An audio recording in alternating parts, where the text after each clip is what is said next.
Patrick, vous êtes déjà allé à un mariage, vous savez que c'est très organisé et très chronométré. Mais je peux vous dire qu'un mariage royal, c'est une organisation encore plus folle. Dans le Gotha, on ne fait pas n'importe quoi. Il y a des règles à respecter. Quel protocole pour un mariage royal?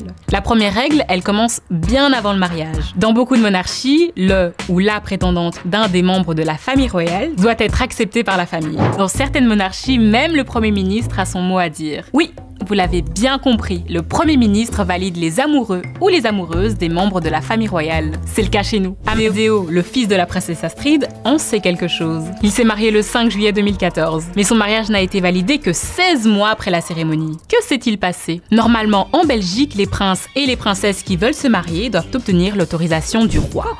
Par un arrêté, une loi qui est contresignée par le Premier ministre. Sauf que, pour le mariage d'Amadeo, il y a eu un petit souci de signature. En 2014, le Premier ministre Charles Michel n'a pas signé le document. La raison n'est pas très claire, mais quoi qu'il en soit, le mariage n'a été validé que 16 mois plus tard. Et pendant cette période, Amadeo a été déchu de ses droits à la couronne. Heureusement pour lui, après cette période, il est redevenu 6e dans l'ordre de succession. Aux Pays-Bas aussi, les mariages royaux exigent l'approbation du Parlement. Et concernant les Néerlandais, ils sont les premiers à avoir accepté le mariage royal homosexuel. En 2021, le Premier ministre Mark Rutte a déclaré officiellement que l'héritier pouvait épouser une personne du même sexe et garder son droit au trône.